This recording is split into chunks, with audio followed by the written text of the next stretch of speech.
మాయా చెంబు అనగనగా ఒక గ్రామంలో రామయ్య సీతమ్మ అనే ముసలి దంపతులు ఉండేవారు. తమకు ఉన్న చిన్న పొలంలో కూరగాయలు పండిస్తూ అవి అమ్మగా వచ్చిన ధనంతో సంతోషంగా గడిపేవారు. ఒకరోజు ఇంటిని శుభ్రం చేస్తుండగా అటకపై నుంచి ఒక పాత చెంబు కింద పడింది. ఆ చెంబు తన పూర్వీకులదని గుర్తించి ఆ చెంబును భద్రపరిచారు.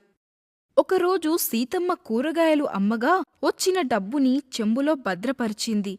ఆ తరువాత రోజు చెంబులో చూడగా డబ్బు రెట్టింపు అయింది. అది చూసి సీతమ్మ ఆశ్చర్యపోయింది.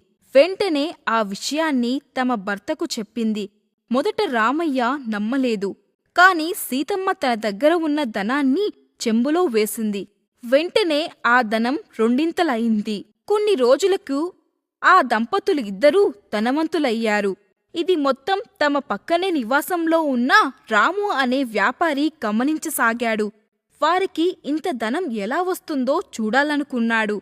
ఒకరోజు రాజు దొంగచాటుగా రామయ్య సీతమ్మ వాళ్ళ ఇంటి కిటికీ నుంచి తొంగిచూశాడు. అదే సమయంలో రామయ్య సీతమ్మ తమ దగ్గర ఉన్న ధనాన్ని చెంబులో వేసి రెట్టింపు అవడం గమనించాడు. రాజు ఎలా అయినా ఆ చెంబుని దొంగలించాలి అనుకున్నాడు.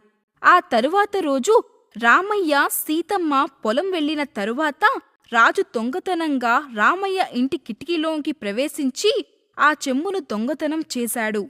రాజు తన వద్దనున్న బంగారాన్ని అంతా ఆ చెంబులో వేశాడు.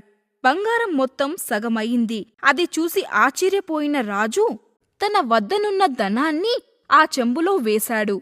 ఆ ధనం కూడా సగం అయిపోయింది. అలా రాజు దగ్గర ఉన్న ధనం మొత్తం అయిపోయింది.